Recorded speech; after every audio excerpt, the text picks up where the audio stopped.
What's going on, Cole fam? Slick Nick back with another episode. I got my co-host, Miss Madison, and to her left, her mother, Miss Julie Ramirez, a brown belt in jiu-jitsu and a coach at the newly founded COA. It's Lakewood, right? Lakewood, yes, Washington. Yeah. Lakewood. Yeah. Mm-hmm. And I know that you guys, the facility's new, but none of the coaching staff is new, and none of the community that's in the building is new. It was like a, removed from shitty place to new place. New place much better, right? Yeah. So it seems to be going well from what I see. It's growing. It's growing. We definitely transplanted ourselves into a better location, and it's always about the community of the people that you train with. So we kept each other together, and now we have new members coming in, and every time I go in there, it's there's always something new happening, or it's just growing. Kids program is huge. The adults program is thriving. So yeah, it's good stuff. Yeah, and I dig it. I dig what I see, because I know that you guys are currently working towards an in-house tournament where you have each coach from inside the building having a team of select few underneath your teaching and guidance to prep for an in-house tournament. That'll be cool. I know that's August 29th. Exciting. Yep. Right? That's the next Saturday. Yep. Yeah. That's pretty cool. There's going to be I don't know, food provided. I don't know if it's going to be barbecue style or whatnot, but yeah, it's basically just another reason for all of us to get together and hang out on a Saturday afternoon, do some jiu-jitsu, eat some good food, and So. Yeah, well, it brings that friendly competition in a safe space. So it's like I know it's white belt, so it's like ones that probably haven't competed before, but it's all level. Is it all level? Mm-hmm. Oh, shit. Okay. Each coach is a brown belt. Yeah. So it's Mom, Jasper, Dylan. Who's the last coach? Nick. Vanilla Granilla or Vanilla Gorilla or whatever you guys call them. And then they each pick a rank after, and they each had to have one woman. Yeah. So but Mom counted as the woman, so she got 4 dudes on her team. Yeah, it's 4 teams of 6.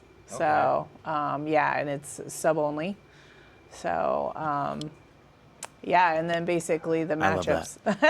The matchups will happen, and coaches get to pick and choose who goes up against who, and there's some other rules and stuff. I haven't read them all, unfortunately. I'm just gonna wing it. Not a rule follower, are you? So, but it should be good fun. I think just training under CALVO, like we're all got a little bit of savage in us, so it should be a pretty fun time. You have the mic. You took the dance. Ooh, I was just saying something. Ooh. See, when it was just us, it was a way smoother process. Yeah. How'd you pick your people, Team Julie? My team was kind of half random, half on purpose. Having 4 of us pick, from the group was kind of hard. But I basically picked people that I thought were technique based. So just people that I thought really hone in on those technical skills, because I feel like you're going to need them, especially if it's sub only. It's not points, so you can't, you don't get to sit on somebody for 5 minutes and win, So no stalling, no smothering, no laying on top of people. Yeah, exactly. So, the ones that I did choose, they're very fluid. They move, and they're very calculated in their movements. So it got kind of slim pickings there at the end. People are out of town and busy, and so I do have some random picks in my team, but all solid. So if you want a strong white belt, his name's Carter Perry. So I heard. He just signed up at COA. He trains with us. I need to watch him roll, actually. He's good. Yeah, He's I better need to watch him than roll. people are aware of. He's got the dog in him. Nice. Yeah, I was gonna say, Nice. Carter's not afraid to go. Even striking, he's not afraid to trade. It's not. If he's gonna train, he's gonna do it. Well, I know he jumped right in. Yeah, he's all in at on it. COA. Yeah. So he's already making a little name for himself. So. Well, I know after his first day, he came back to me and he told me that he rolled with Matt on the mats, and he told me he was like, goat. he was like, so my goal from going forward, not to get swept by Matt. And I was like, Oh, good luck. good luck. I was like, good luck choking him. Good luck passing. Good luck. And he was like, oh, I'm gonna do it. And I was like, Okay. Great goal to have. Great goal It's to a have. it's a great goal. It'll make him real good. Matt's solid. He might not get that sweep, but he'll be real good. Shout out Matt. I did enjoy rolling with you back when we were on the mats together. So that's cool. I dig that a lot. Like, I know that you guys are very community centric in like your thinking and execution, and that was the big reason why you all wanted to part ways from the previous facility. Oh, and absolutely. place, 'cause- I mean, Matt and Josh do a great job about being present. And, as gym owners, like, that's huge. And they respect the people that are there helping grow their business. So, I can't say that. I can't place. say that about a lot of places. That's a big reason also why I just left, right? Because like the values don't align. Yeah. Like I genuinely give a shit about the people that are involved in this community, because usually the ones that are a little more driven to seek this out have some sort of trauma or something like that, where maybe they felt weak or bullied or whatever. So to like kind of prey upon that and market to them this like self-defense and community and we care, and then actually not actually be about that and like not stand by your word, right? Yeah. And not be present and not give a shit, kind of irritates me, to say the least. It kind of makes me sick, to be honest, because to me it's predatory, right? Because you're preying on people that are actually seeking some sort of guidance and a way to kind of like self-improve and be confident and things like that. But also, like, I've been that guy that needed a vessel, and martial arts became that vessel, and that vessel made me a much better person, right? So to like see that and knowing my background of being like a very like not good background, right, traumatic and just kind of broken, and to have that, and then to see people prey upon that upsets me. Right. That's why I don't like places like the previous place that we were both at. I left that place a bit sooner. I'm glad you guys eventually got out of there as well. But it's the same reason why I left where I was just at. On the face value, oh yeah, community. But behind the scenes, not at all. Yeah. Not at all. Yeah. Right. You can see it in the lack of care of facility, lack of care of like cleanliness, right? The sanitation's fucking way low. The bar for standards way low. Accountability way low, right? Like no one gives a shit, right? Because culture drives community. Yes. And if you care about community, you should care about the culture, because the culture is where the root of community grows from, right? So that's something that I really am a big fan of what I've experienced with the group that is currently at COA, and I can't say that enough, and I'm saying that with full sincerity. I only went to the previous location because of CALVO, period. But by going there, I met awesome people like Randy, that's down in Florida now, running Elevate. Shout out Elevate. Yeah, you know what I mean? So I met a ton of awesome people by going through there, but the reason all of those people were there were specifically for CALVO, right?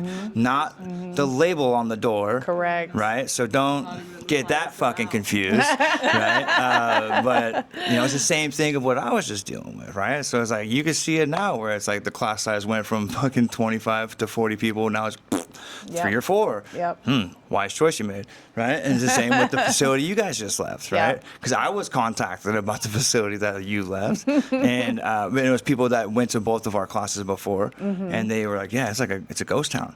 I'm like, "Yeah, because the heart and soul left. Yes. The vessel Yes. means nothing without the heart and soul, Yes. right? It's a shell, Yeah. right? It's an empty shell of what it used to be, right? But the heart and soul is still alive and well, and is over there at COA. And I see so much more potential now that they've removed themselves from that cancer, right? Because now they get to be like their genuine and authentic self without being stuck. The vibe is just completely different. So when I very first started jiu-jitsu, you know, it was super like family oriented, and there was barbecues, people getting together all the time and stuff like that. And that like slowly started fading out. And I started coaching and being there more and stuff. And my interactions with the owner, you know, I obviously had to interact with him a lot because I was running the coaching program. And you did far more than that. yeah, I did. You did far more than that. Well, but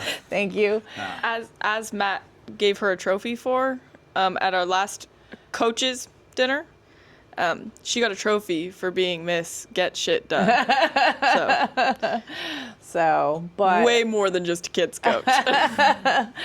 But you know, we were really just there for each other. You know what I'm saying? Like I didn't want to go because regardless of the state of the environment, the building and the owner and all that kind of stuff, like I couldn't see myself training with other people, you know, just starting up in a different place. Cause like, you know, I started my journey there. You know, I love training under Professor. It's a big flex to train under that guy. And you know, I've learned a lot. There's a certain kind of level of friendship that you build with people when you try to murder them and hug it out afterwards, you know? So we were all there for each other. But yeah, the vibe of COA is, you know, everybody's happy to be there. Everybody's enjoying themselves. Yeah, whereas like people were, you know, you see people staying an hour after class, you know, rolling, yapping, talking story, you know, and you know, like I said, Matt and Josh do a good job. They like really hear what people want and what they want to see and stuff like that. And like I swear, every time I go in there, there's something different in the gym. Like whether it's a small addition, you know, little cosmetic thing, or they're putting in, you know, a sauna. They just put in a sauna not that long ago, you know, for people to utilize, you know. And I'm like, you know.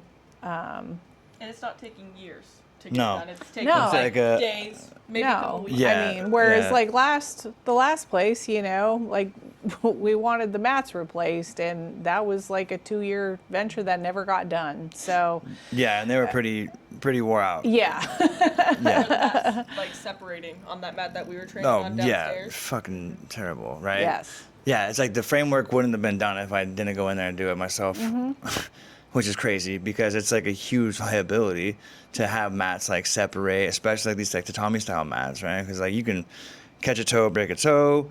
If the underlayment isn't even, which it wasn't, right? Now you're running the risk of rolling ankles and all this other stuff. And it's just, you know, I left a small section with it without a frame to just kind of like prove a point, right? Because I'm petty.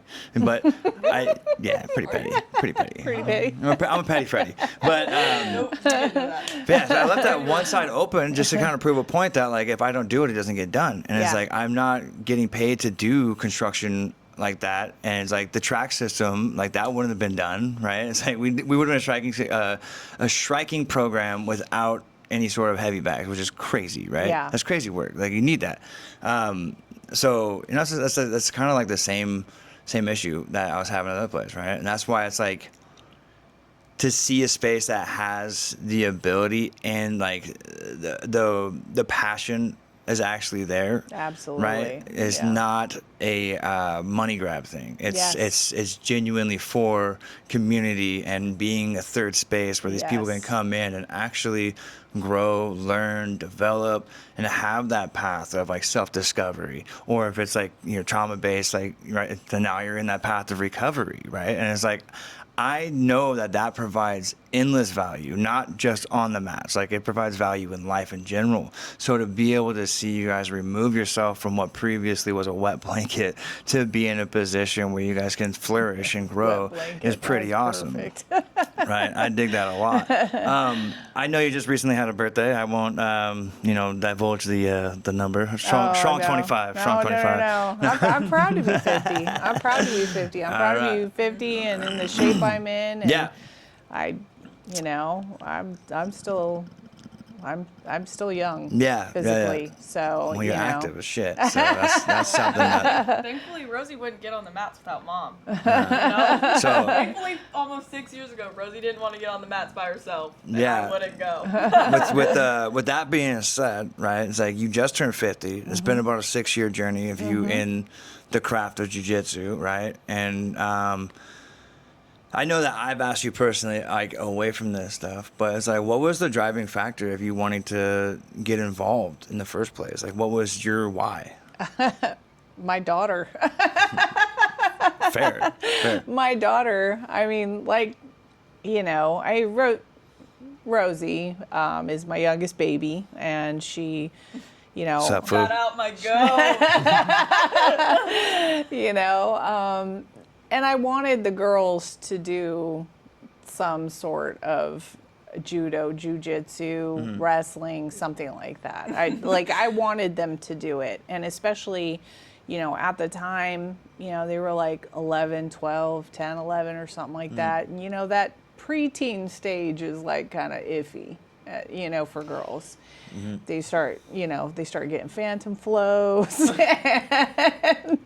It was a war zone. People were getting thrown off the stairs, down the stairs, up the stairs, by hair. I started seeing like a part of them that I just didn't think would be beneficial for them in life, which is like basically just staying in their room, being antisocial, and everything was like anxietal for them, when I dragged them out of the house and stuff like that. And so I was like, that's it. You guys are going to go to jiu-jitsu, because there's one right down the street. And at the time it was GB Federal Way. Now with Isla. Professor Jeff, now Yeah, Isla. shout out Shout out Isla. Another solid dude, I can verify. Really cool guy. Yes. Yes. Love Professor Jeff. I only see that guy like 3 times a year, and he still asks me how my jiu-jitsu journey's going. So that guy's got a good memory. Well, and that's also another person that really cares about his community and just really invests in people. He knows what's going on with me, even though I don't train under him, and every time I see him, he always asks how the family's doing and all that kind of stuff. So, great professor, mentor. But so they started training there. COVID hit. And they were doing these, these virtual classes with Professor Jeff, and they're just fucking off in the living room, playing around and stuff. And we had some family. Kamu and Christy were training in Tacoma, and so they were like, why don't you just come train with us, So we ended up there, and Then I broke my ankle. she broke her ankle, so So she I got couldn't out. train, so she got out of it. But, Rosie, she was like, dude, I don't want to go out there. It's scary, and you have no idea what it's like. And I was like, okay, fine, I'll do it with you. Do it for like 4 months. Let's do it for 4 months. If we don't want to do it after that, then we can quit. But let's just try it, and yeah,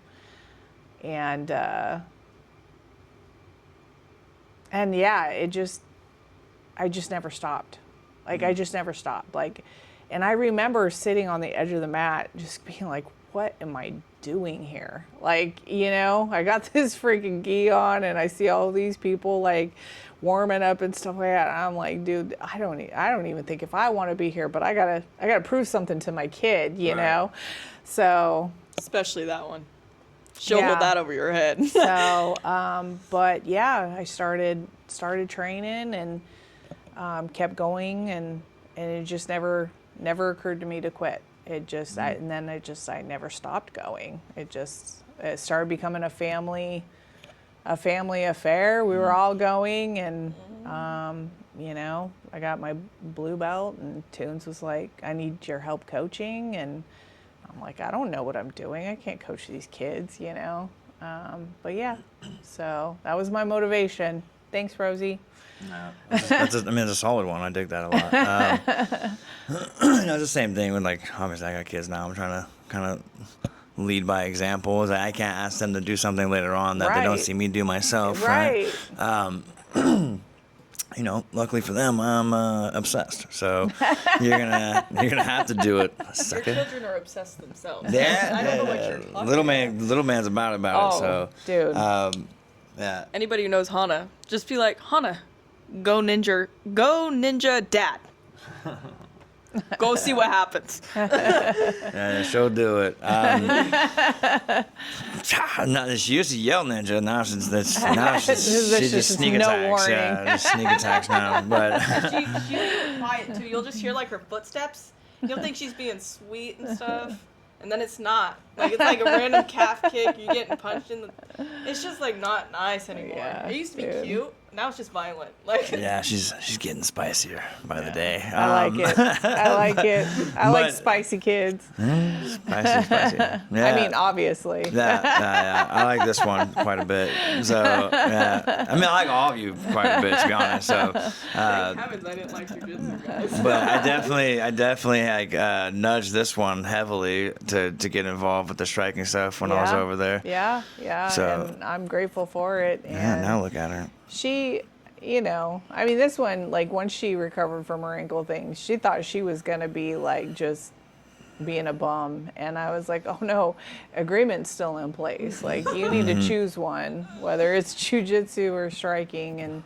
And I'm really grateful that she talked to you and you encouraged her and she got in there. Just be glad I brought snacks to the gym. Yeah. He's still fat, dude. He's Stop, dude. What do you got I there? like snacks. Listen, he's snacking on something good. Yeah. But yeah. I mean, now I'm proud Look at how of- far yeah. she's come. She's Like- a little Bambi out there, just fresh out the womb. It was rough at first, huh? It was. It was rough at first. I was like, dude. Now look at her. She was doing great in Thailand. You know, Oh, yeah. that says a lot. You know, I was happy to see that as the one that's been coaching her the whole time. Yeah, Even- for sure. my only coach. Yeah. The only one. Sir, you know who you are.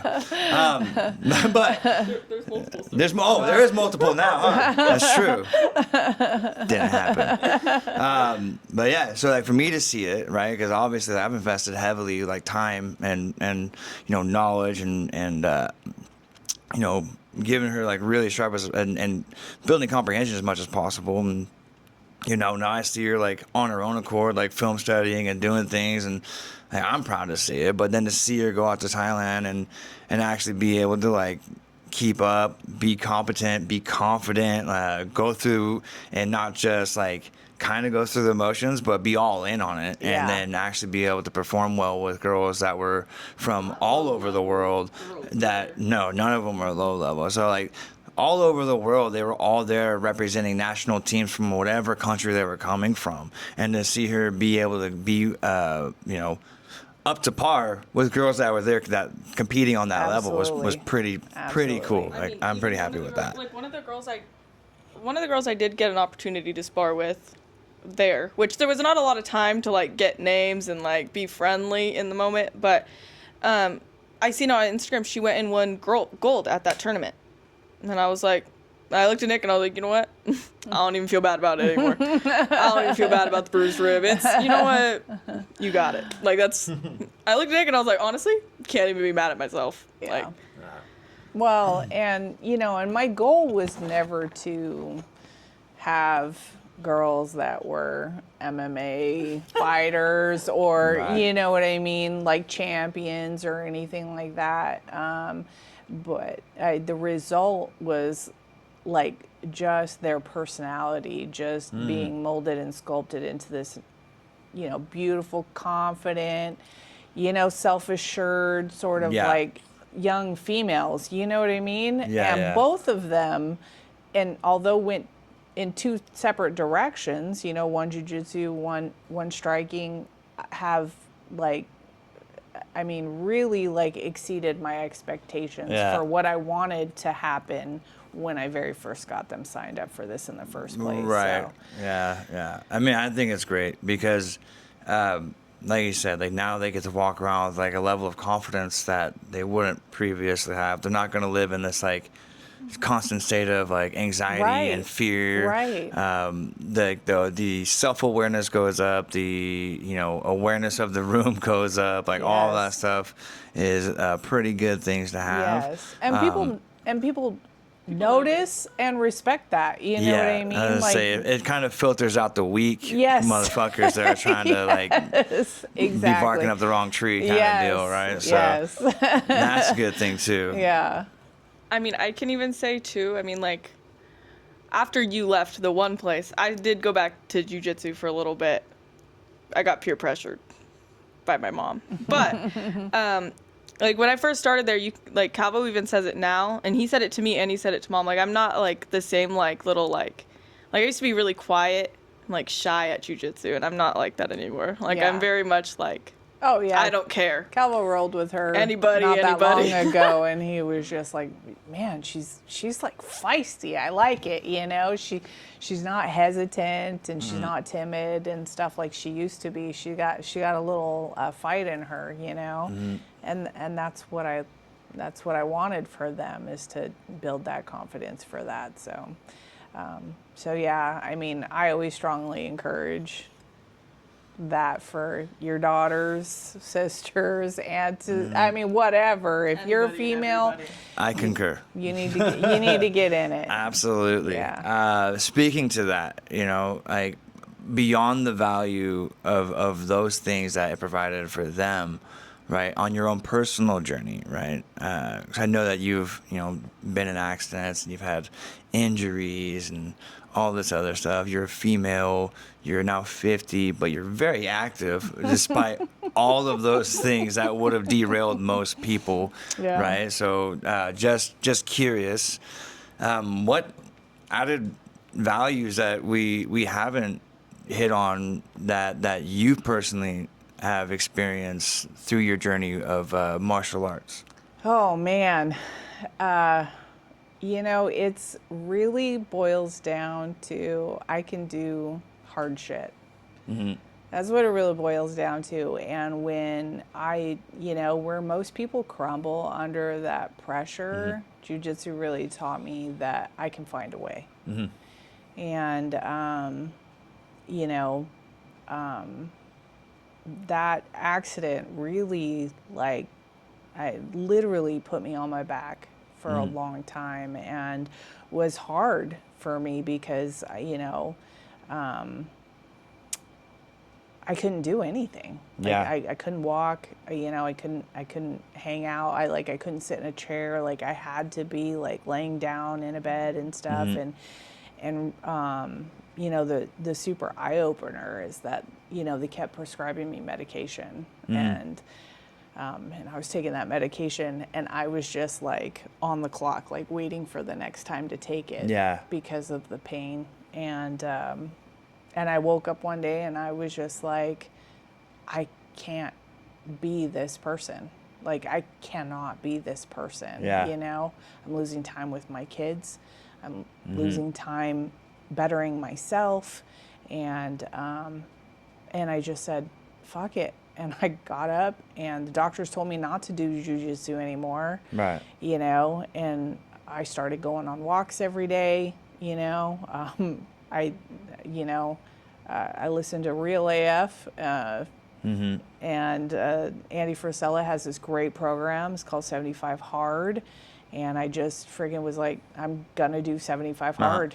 I'm gonna commit to it. I'm gonna do it. And I did it, and I got back in the gym, and I just realized jiu-jitsu has really taught me that, just like when you're in a submission and you're like, I think I'm fucked, but I'm going to try and get out.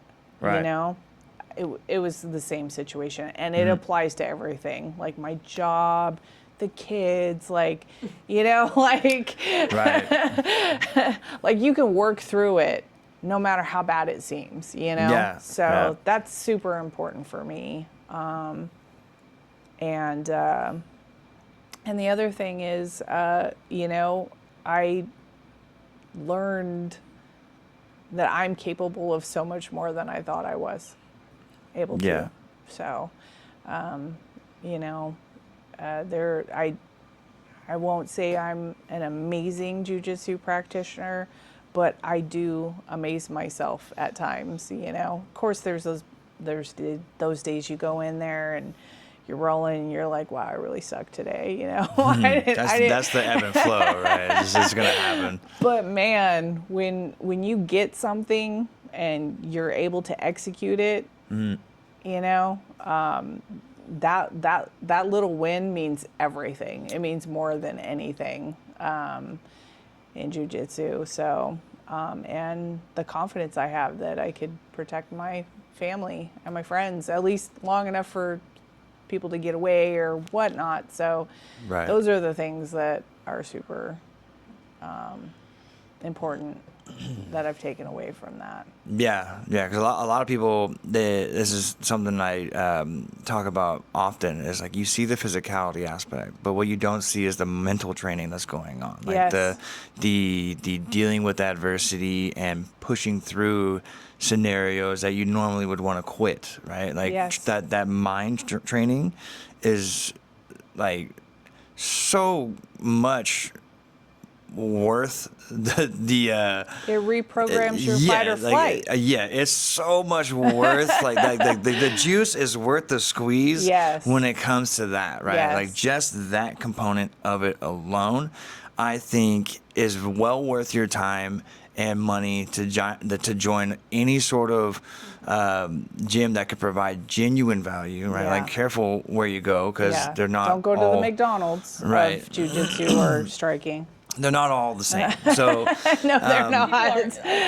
A lot of it is that people are in it for the right reasons, depending on where you go. for True. sure, yeah, True. that's profit over people, right? That's the monetization aspect outweighs the human side of it, and that's unfortunate, but that's what a lot of these franchise places or multiple location type thing is like. It's a regular occurring thing. It's unfortunate, right? Because this is what I was talking about in the beginning. Is like people kind of prey upon that, and you don't know what you don't know until you find out, kind of deal, right? So it's one of those things that I'm trying to do with this is kind of bring more awareness to that kind of stuff, so you can make educated choices early on and not have to go through the hardship of exploitation and being finessed into these fucking places and getting just wrung out for your fucking wallet, you know? So that's what a lot of them are. It's like they're very expensive. Like the memberships alone are very expensive.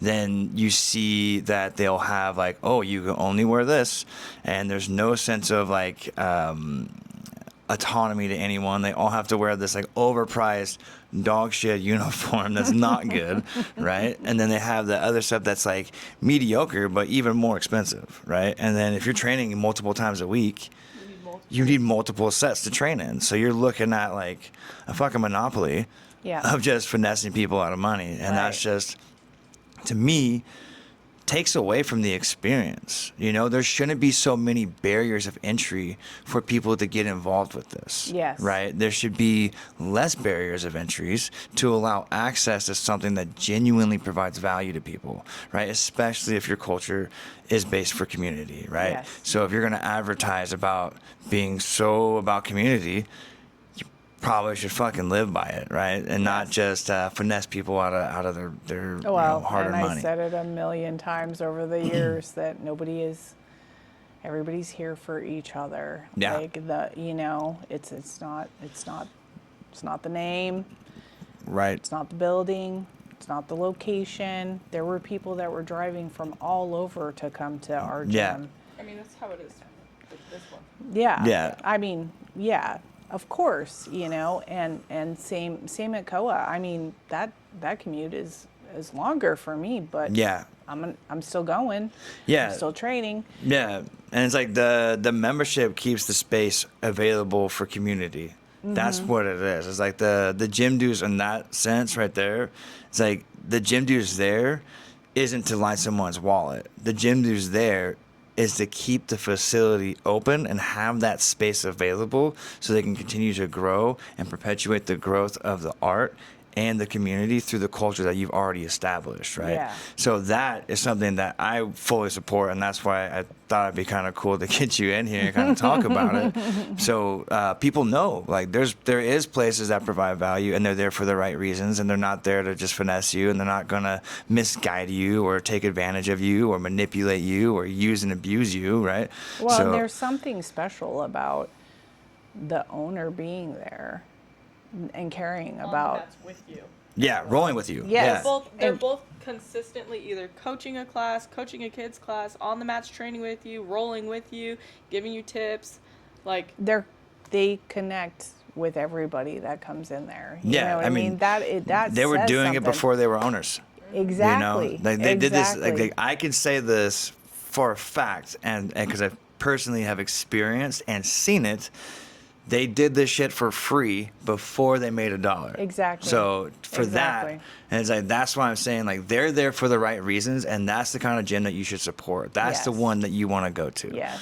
That's the one that you want to be present in. Not, That's the not one you want to putting learn from. timelines on when you got to get the house key. You know what I mean? Which is like, started becoming a thing. Well, they need to have this branded gi.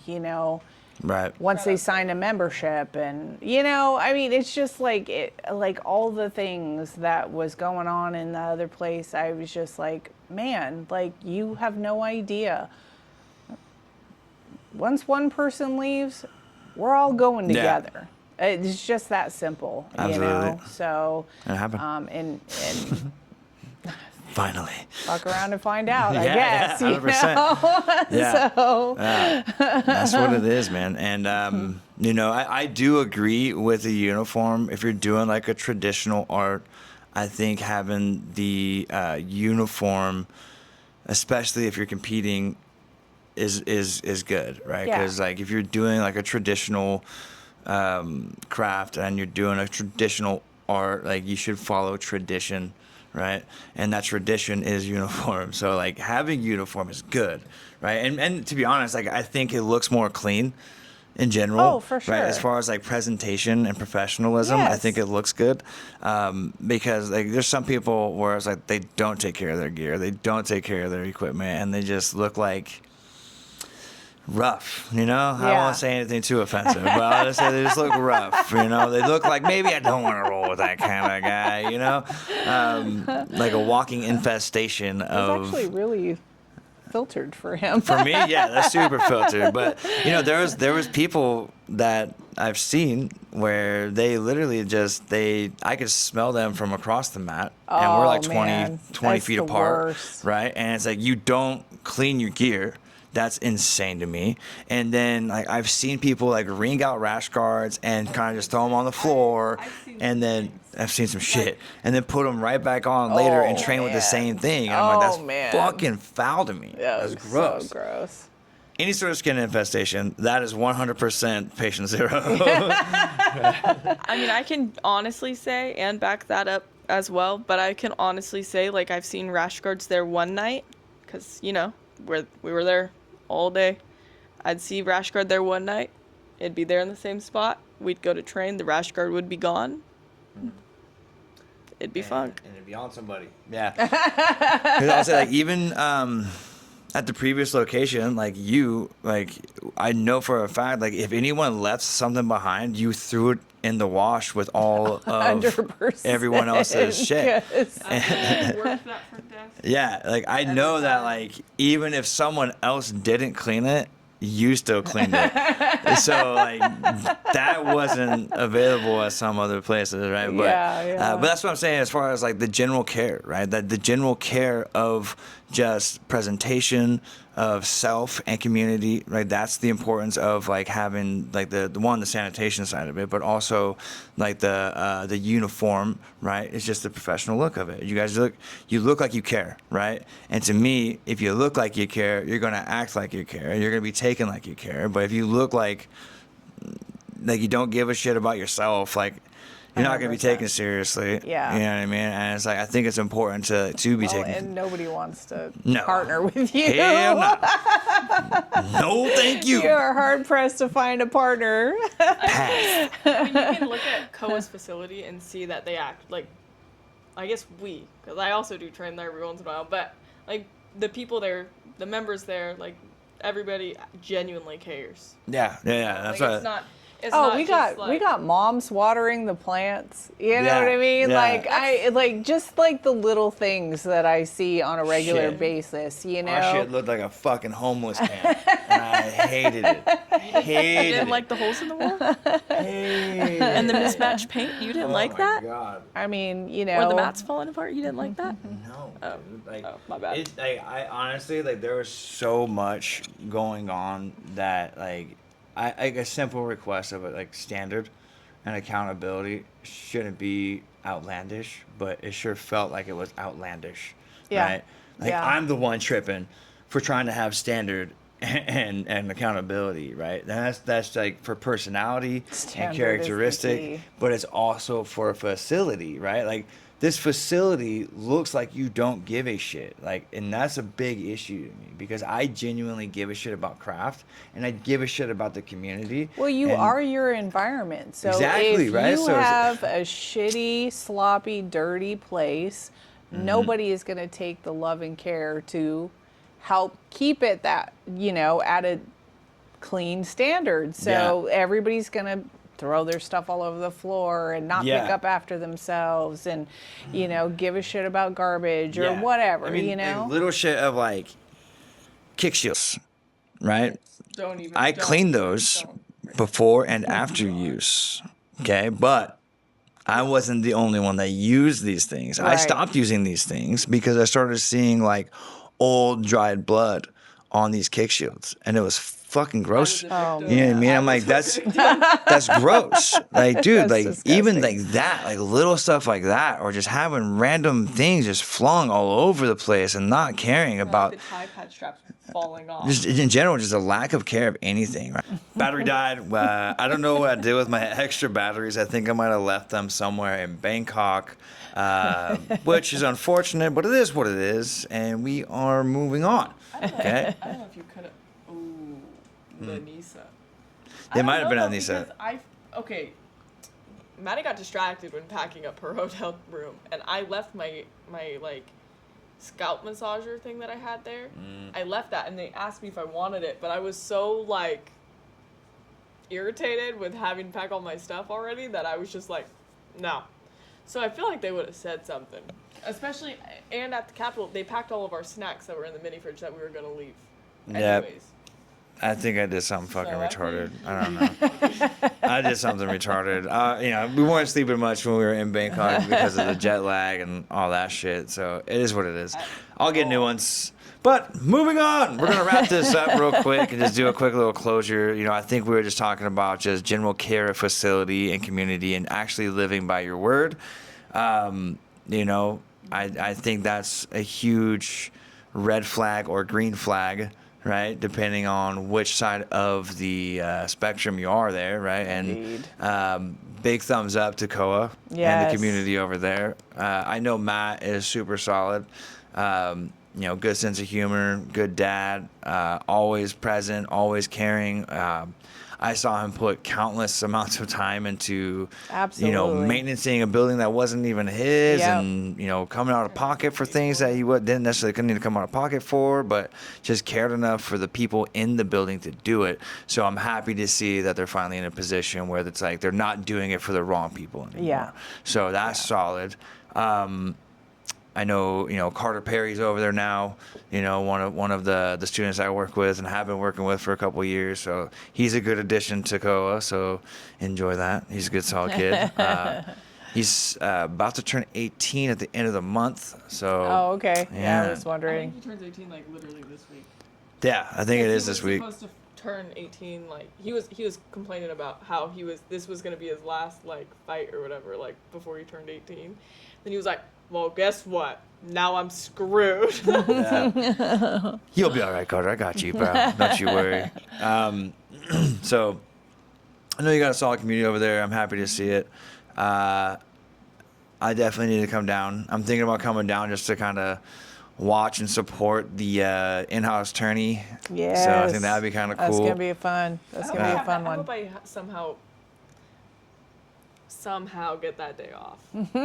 Somehow. Better somehow be sick. If they won't give it to me for a birthday party, they're not giving it for a tournament. Hey, I'm just saying, eating questionable food at questionable restaurants sometimes results in foodborne illnesses. The Shamits. But you're gonna have to tell them you got the mud butt, you know. So it's just one of those things. And just how much does it mean to you? Take a sharp for the team. But yeah, so I'm thinking about coming down. I think I was gonna contact Matt and them and see if they would be okay with me kind of, doing little interviews and stuff while I'm there for this. Oh, that would be awesome. Kind of cover it. That would be cool. Very kind of fun. Yeah, very cool. I'm trying to do more things with how I'm structuring the types of episodes that I'm doing. Right now we're sitting down and we're at the house and in person, but I just figured out how to do the remote calls, and I got that set up, so I got that ability to start reaching out of state, so we're not stuck to the proximity. But I'm also trying to get into visit some gyms of some friends and kind of do like a more of like a vlog style visit of like, hey, I'm gonna visit, I'm gonna train with you, then we're gonna talk about like the community in-house, showcase the community in-house and things like that. So definitely I think that they would love that and appreciate that. Then they can ragdoll me again for old time's sake, right? Ragdoll the striking guy. I accept it. So, yeah, it'll be fun. I haven't been beat up by Calvo or Matt in a long time, so it'll be fun. Yeah. Yeah. Killers. Now I'm gonna have all the judgment. Great. All of it, and then some. So And I'm not gonna be able to freaking have fun at all now. time to lock in, essay. This guy hears me laughing from across the room. And he comes walking over. I'm like, oh. Nothing's funny. Lock in and murder. Yeah, so definitely gonna have to slide down and see what's up. I don't think I got anything going on the 29th, so I should be able to come down. That'd be awesome. Yeah, and then obviously we'll talk to them then in person and see if I can schedule a better time to have a more serious chat with them about other things. But yeah, you got anything like closing thoughts that maybe you want to convey? Like if you were to kind of nudge somebody that maybe thought about getting involved in martial arts or jiu-jitsu and just haven't taken that first step to walk through the doors. Definitely do it. That first step is the most important. If you're thinking about it, just do it. That is probably the biggest advice I could give. And if you walk into a gym and you're not welcome with open arms or the vibe ain't cool, go check out another one, because there is going to be one that is going to be a good fit for you. But just don't give up on the idea, for sure. There's so much more benefit than to learning how to fight or to grapple, I tell everybody it's my therapy. That is like, you have nothing else to think about than what you're doing in the moment. And because of that, I can walk the streets safely. Yeah. Without endangering others. So all jokes aside, though, there's so much more benefit to it than what meets the eye, and you just will never learn it unless you do it. So yeah. I mean, there's so many different reasons of why, like I was saying in the beginning. Like there's some people that maybe got bullied or felt small at some point. They want to kind of build up that confidence and things like that. Then you got other ones that maybe got like some trauma in the back mind of being survivors of certain things and certain unfortunate circumstance, and this gives them that ability to have that confidence and feel secure within their own skin again. And I think that is why I'm such a big driver for martial arts being the vessel for self-discovery and recovery, depending on circumstance and situation, because I've lived it and I've drastically benefited from it. And everybody that I know, even like random tech nerds that do jujitsu, right, have really benefited from it. And I think the benefits drastically outweigh the cost. The cost really is a drop in the bucket in comparison to what you get in return as far as like the benefit and value. And it's cheaper than therapy. Yeah, for sure. Yeah, like what you pay a month is what you're going to pay an hour in a therapy session. But the good thing about it is like you're saying, the community is really strong and good behind it, and people will stay behind and talk to you. And they're going to notice if you're having a hard day, and they're going to know if you are struggling with something, right? Whether you verbally convey that or not, right? They're going to be able to tell just by knowing you as a person and taking the time to know you as a person, like the demeanor shift, right? Like how your head's held for the day, is your head up and chest out, like or you sunk in. Like they're going to know the difference between like the normal character of which they see and the one that's struggling for the day. And no one's going to sit there in silence and watch you struggle. They're going to approach you and like at least give you the opportunity to talk to them. And I think like that is something that I never had prior to being in the room doing martial arts. And once I had that, I couldn't stop myself from being there, 'cause I grew up in foster homes and things like that. No one gave a shit. Like they really didn't give a shit. It's just a number, you know what I mean? You're just a number and a paycheck for a lot of these like group homes and things like that. So to finally find a place that I felt seen and understood, and actually had a space that like this outlet was like welcomed. You know what I mean? Like this side of my personality was very much welcomed, and then guided, and then refined, like and by proxy, like me becoming a refined person. So I was like, I really, really do think everybody has something to benefit and gain from the experience of stepping into some sort of martial art. I don't care what it is, but any sort of martial art, whether it be a striking art or grappling art, just getting in and shedding the layers of ego and pride and all these things, because you get humbled daily. Humbled daily. And it's something that most people don't get. They walk around this delusion of ability and delusion of self and this facade of portrayal and all these masks that they wear on a regular occurrence, like stripping that away and actually peeling back the layers to find yourself and start living comfortably in your own skin authentically. I think that you can't put a price on it. No. You really can't. So like bite down. Walk through those fucking doors. Yes, do it. Sign the waiver. Get involved. And Don't be scared. Don't be scared. You'll be taken care of. A lot of take people. Take that trial class. Yeah. Take that trial class for sure. Just because you think people are doing a violent thing doesn't mean that they're violent people, right? Yeah. It's like they are. Most often than not, the more genuine, sincere, and heartfelt people you're gonna see. Yes. And they do care a lot more about the ones next to them than the average room.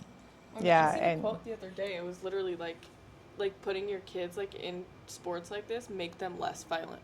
Like jujitsu and like Muay Thai and like kickboxing or boxing. Like, it makes them less violent. It gives them an outlet to do things. It makes sense. You channel all that energy and you get to let it out. Personally, I'm less angry when I get to train. Personally, I get asked to leave. I mean, a few days of no pad work, you get moody. So. Yeah, right. I was going to say, I personally get asked to leave my house if I haven't been trained. Like, if I've been gone to the gym for like 2, 3, 4 days, they're like, get out. You gotta go. Yeah. You gotta go be somebody else's problem. Yeah. I also think, too, another benefit to it is just you'll never bond with such an eclectic group of people. That's for sure. You know what I mean? Yeah. We got In a good way. In a great good way. In a yeah. great way. You know, we have Grandpa Mike. He came to join us. Oh, he came with you? Yeah, he did. Nice. He did. Hallelujah. I showed up to class and he was there. So, and for those who don't know, he's 80, still doing jujitsu. So Very interesting story with Yes. that guy as well. I would Yes. love to get him in here. Yeah. Actually. No, I would love to do an episode with him. Oh, he would love to. He would love to. He's got quite the interesting tale. He always. And Grandpa yeah. Mike likes to talk. He does. Yeah. He really enjoys that. You know, we got doctors, we got hippies, we got, we just got a vast array Tattoo of people. artists. Tattoo artists, we got DJs, I mean, we just have just a very wide variety of people that I just don't think I would have met or bonded with Nah. outside of JITS. Yeah, I mean, for someone that, needs to network, boom, there you go. Look at Yeah. how many people are available just in-house doing something that you can bond over. And Yep. that bond then becomes your tie, and how you treat each other is like even better than like an average relationship. I've said this on numerous occasions to different people, but like what I've grown to recognize like through training is like you learn more about an individual through one sparring session than you're gonna get out of a conversation with them over the course of like 2, 3, 4 years. Yeah. It's like one real session. You see how they deal with adversity. You see how they acknowledge threats. You see how they deal with their emotion. You see how much composure they have. You see like all these layers, like these inner layers that you're never gonna see until a situation arises to see them. You see them immediately on the mats. You see them in you're the wearing ring. all that on your Right. sleeve. Yeah. Exactly. The mats don't lie. Yeah, Yeah. delusions do. Yeah. But in reality, in application, no, there's no. That's the thing that I love so much about it, right? It's like it's the all-bearing truth.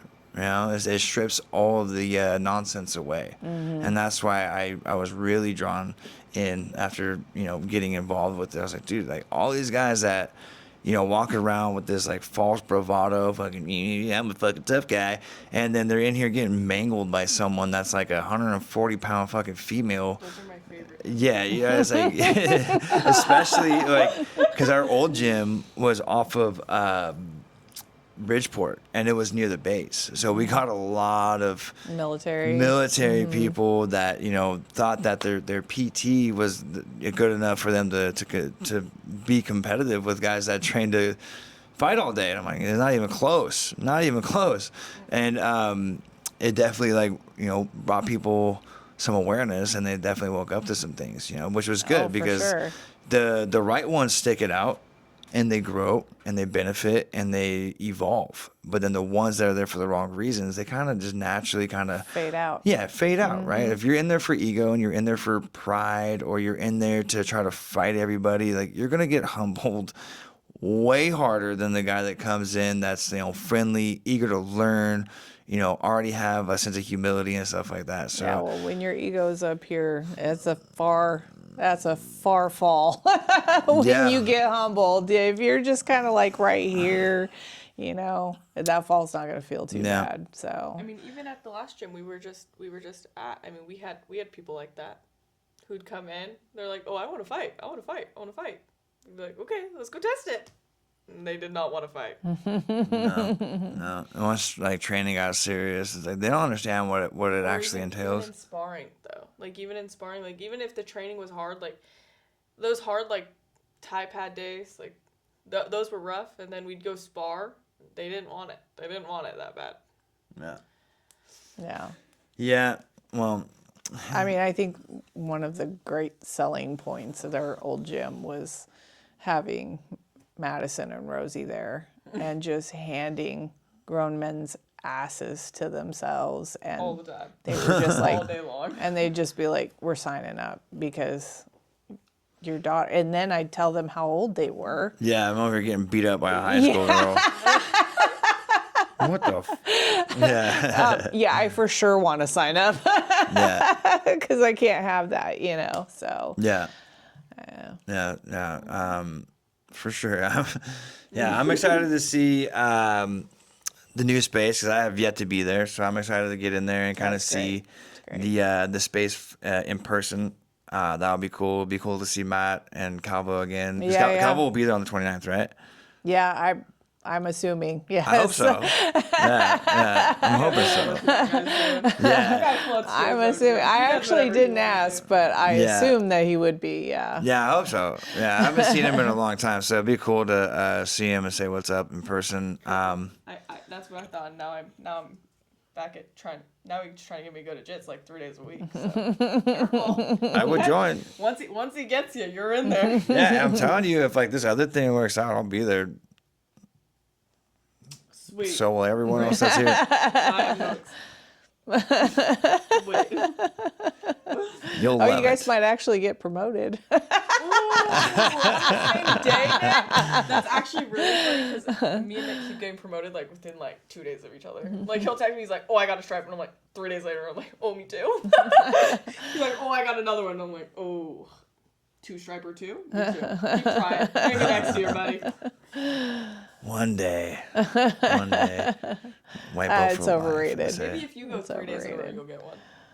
Nah, You gotta put PJs on though. I'm okay with that. That's okay. Yeah, it's like now when I'm no longer, fixated in this like MMA space, like I don't really care as much.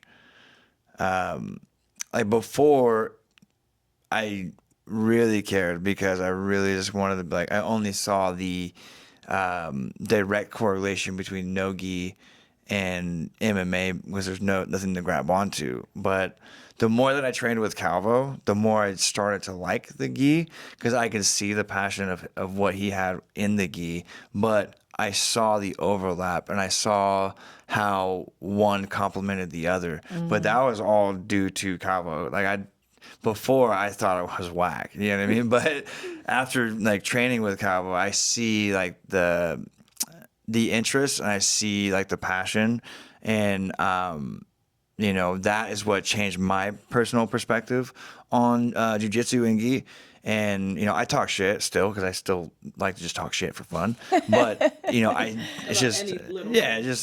don't care what it is. I'll talk shit because your shirt's fucking purple just because it's for fun. You know what I mean? Bright pink. All the time. All the time. With pride. But not that kind. The heterosexual kind of pride. But, well, maybe. But catch me on the right day or the wrong day. But, oh, whatever. But, so, you know what I mean? Like, just I saw how the explosive and athletic side of no-gi, the tank you build on that applied to a more steady and patient, composed game of a gi because there's more static position, right? But I see how both can provide a lot of value and complement each other really well if you're actively involved in both sides of it. Because when I was doing both, I was never sharper on the mat than when I was doing both gi and no-gi. 100%. And I would love to get back to that. It wasn't really available where I was just at. So like if I had a space where I was able to do both, I would 100% be all in on it. Yeah. Without a doubt. And I'd probably start actively competing in the fucking jiu-jitsu shit again. Yeah. Because, hey, it ain't my fault these guys don't fucking promote me. I was grappling with 2 broken fingers, dude. Like, to be fair, one of the mottos that he did tell me, like, is like, if you lose in a cool way, did you really lose? Like that's what he always tells me. He's like, because I was like, well, losing with style. I asked him one time, like, I was like, well, what if I like actually come out with like an elbow and they DQ me or something? And he's like, well, if you lose in a cool way, like, I ain't gonna be mad. Like, oh well, whoop-de-doo. Did you get the highlight?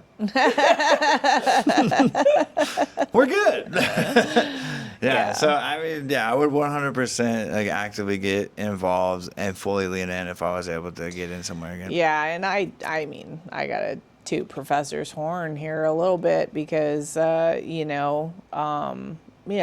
cross-trained and gone to other places and not because I was looking for anything different, but just just to kind of test myself with other people, because, you walk into a new place and you're basically like, Target's on your back. yeah, you're a target, and so, so I can honestly say that CALVO, it like has a special gift for Yeah. jiu-jitsu, 100%. Like just the way that he just he is like Yeah. a cat playing with his food when Yeah. he rolls, and anything that you do in reaction to him is because he wanted you to do it.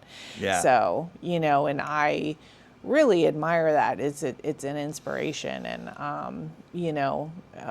I try to mirror that as best as I can, and I'll probably never get there, but it is definitely, one of my goals, to roll with that kind of precision. He is, he is 4 or 5 steps ahead, Yeah. at all and- times.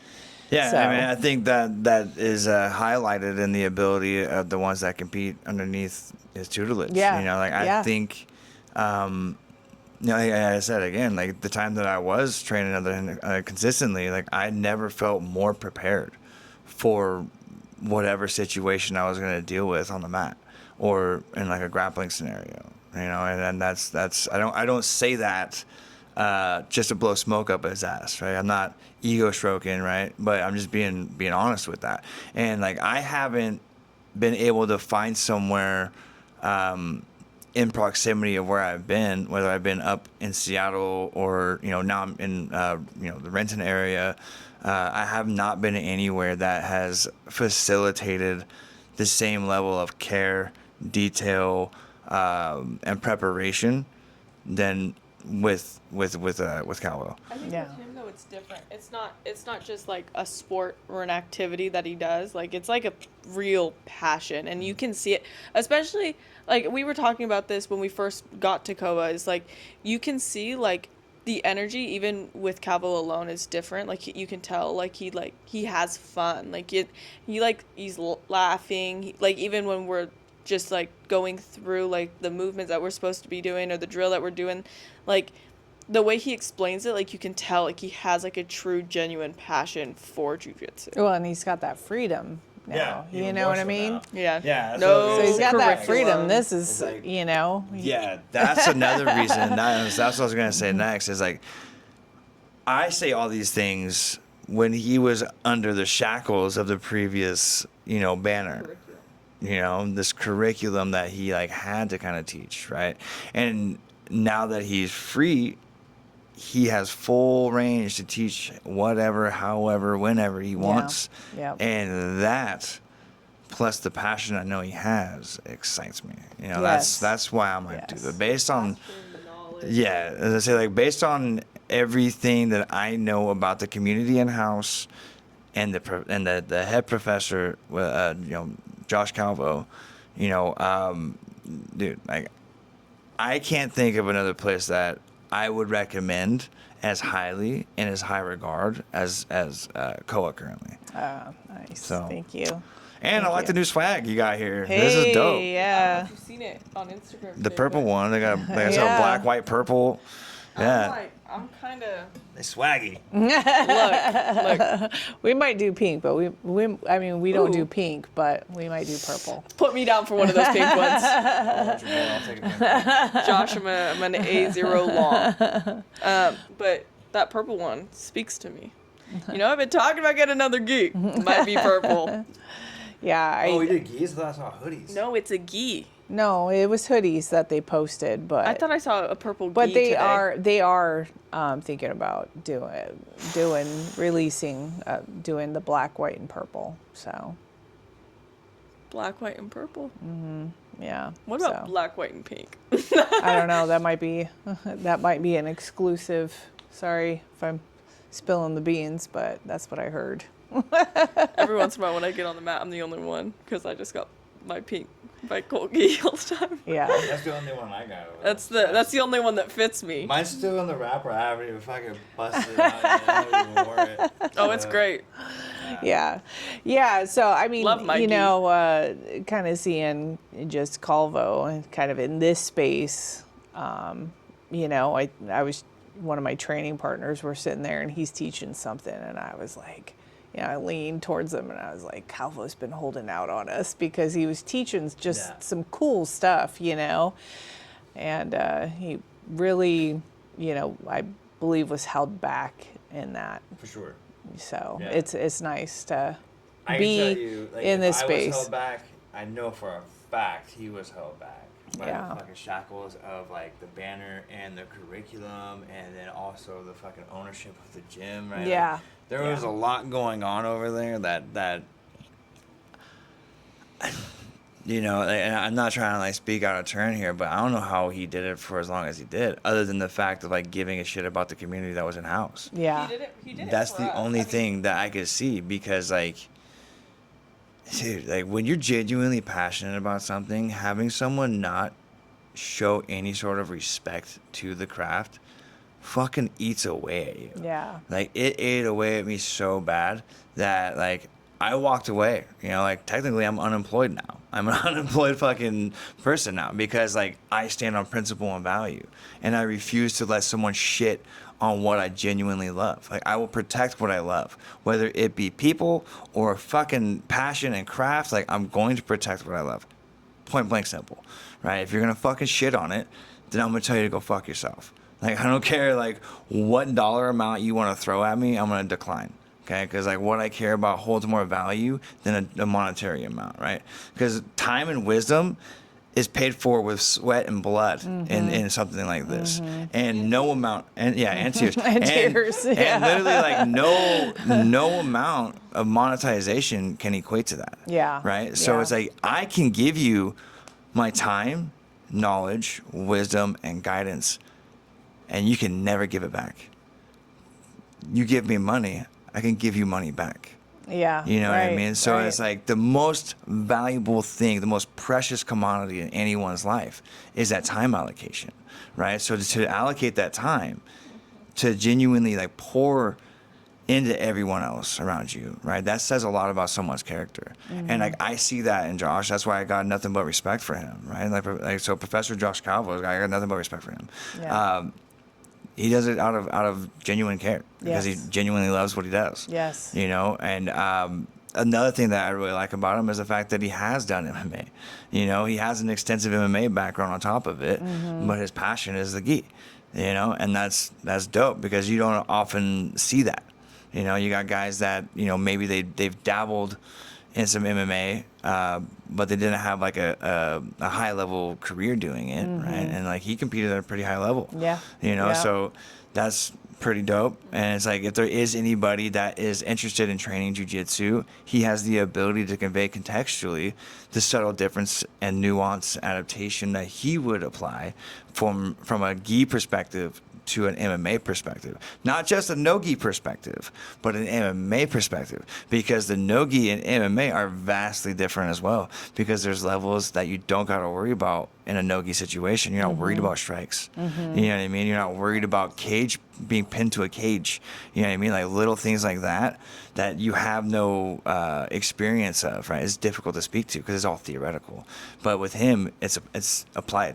Right, so his science is applied science in comparison to guys that have nothing but theoretical science. So that's why it's like, go to Koa, Yeah. do it, Do it. do it now. Yeah. I mean, I think that me and Calvo, like the two of us, we have fun, because like he'll call me out to roll my little white belt self, and then he'll be like, okay, no striking though. No knees, no elbows, like none of it. And then there I go. Yeah. Just getting. Yeah. Yeah. I But, mean, yeah, I small mean- confession. I didn't know who I was training under when I started jiu-jitsu. Oh, really? I had no going idea. to the rev for the first Literally time. the only reason why I ever stepped into that fucking gym is because of him. Yeah. Never no. would I ever consider putting on a gi or going to another facility. I had no idea. And I think it was probably like a year or two later.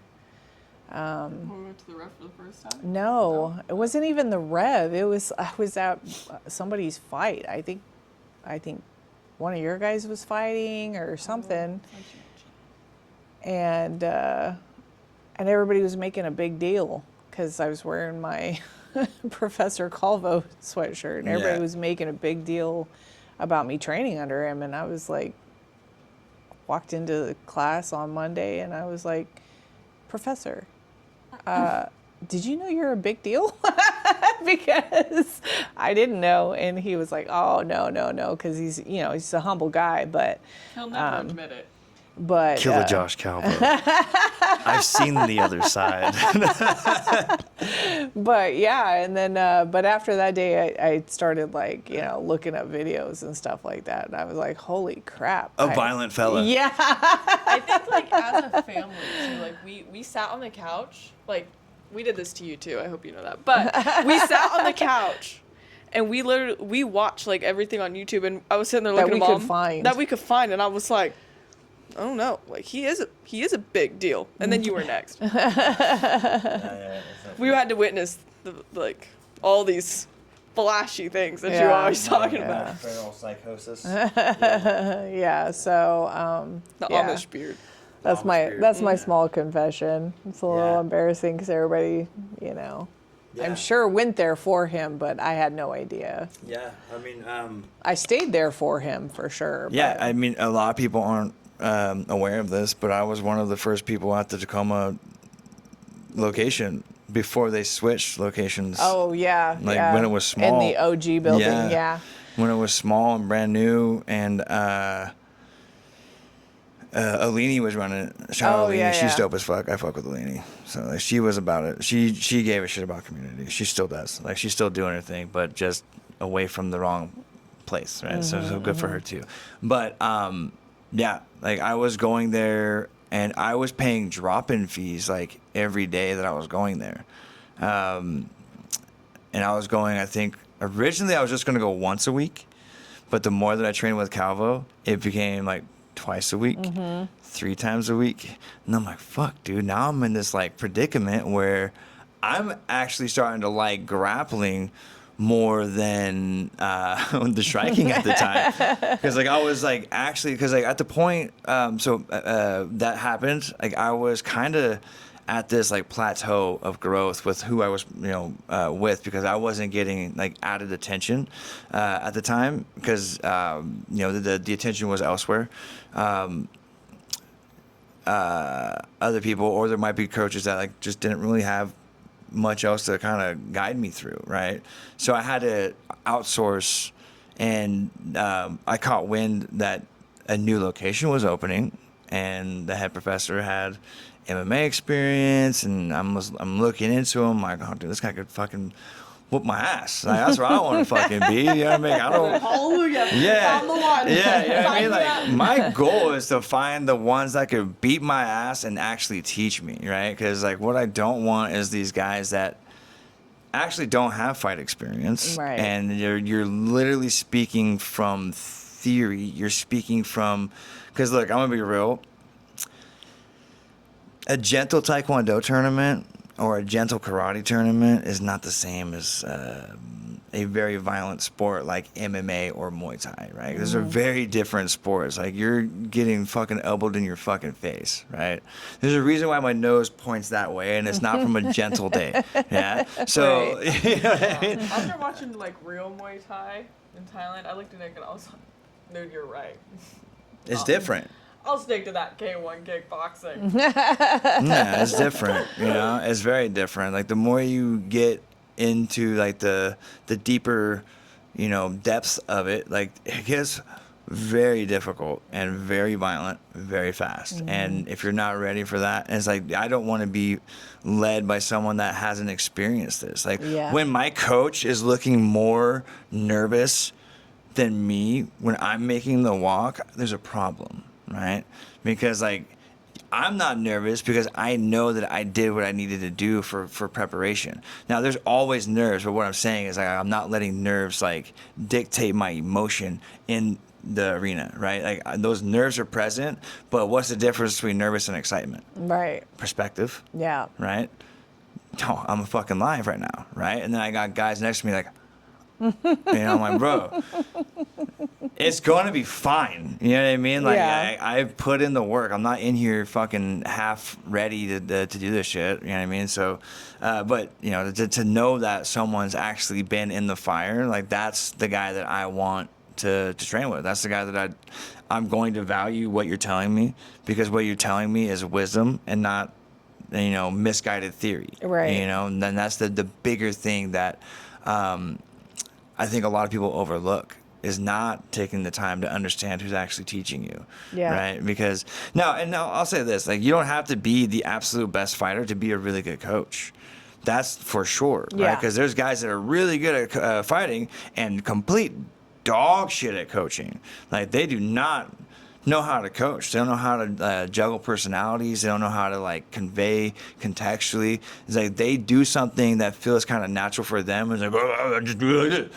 And it's like they don't know how to break it down 20, 30, Yeah. 40 different ways. Oh, for sure. You know what I mean? 'Cause Teaching is a skill. absolutely. It's a And- completely different skill set. Yeah. You know, 20 to 40 different students, that's 20 to 40 different learning styles that you have to adapt to, right? So now you got to unpack whatever technique or situation that you're trying to convey to this person, and find this niche, you know, track of thinking, so you can be like, okay, do it like this and try to understand it like this. And then it's like you see the light bulbs go off, like, oh, fucking thank God. You know, I was fucking starting to worry that I was failing at my job. But, you know, there's a lot of coaches that they only know how to teach one way because they haven't lived enough experience, right? They don't have enough lived experience. Mm-hmm. And that lived experience is priceless when it comes to actually guiding somebody through the fire. You know, and that's why I got a ton of respect for Calvo, and that's why I specifically went there and not anywhere else. Even though there's other places that were, one, cheaper, two, more accessible, and three, like, a bigger student body at the time. You know what I mean? But none of those places sparked interest in me, because none of them were doing anything even remotely close to what I was trying to do at the time. Mm-hmm. So, shout out Calvo. You know, Yeah. he's fucking solid. Yeah, he's the GOAT. Yeah. But starting to get a little bit late. I'm Yes. Yeah. if it wasn't for the little hiccup of the battery issue there, you know, Yeah. probably would have been done a little bit sooner. So my apologies. All good. Miss All Julie. good. It was But fun. It was always fun. a pleasure to see you. Yeah. Let's wrap this up so you can get home and do your thing. Yeah, thanks You for know? having me. It was fun. Thanks for coming. Any closing thoughts at all? No, No. go do the trial class. Do it. Do it now. What about you? No? All right. No. I'm just kidding. This is why I'm not gonna hang out with him after today. You guys see this rage bait? This is why this is it. Yeah. Well, we're gonna wrap this up. Big shout out to Koa, everyone out there. If you have interest in jiu-jitsu and you are in the vicinity of the Tacoma, Lakewood area, or anywhere nearby, I would highly recommend taking the time to go out there and checking them out for yourself. So you're not just taking my word for it or their word for it. Then it becomes your own lived experience, and you see the benefit and value yourself, and you can begin your journey. And I highly recommend that. Amen. Yes. Peace out. Deuces. That was a great ending.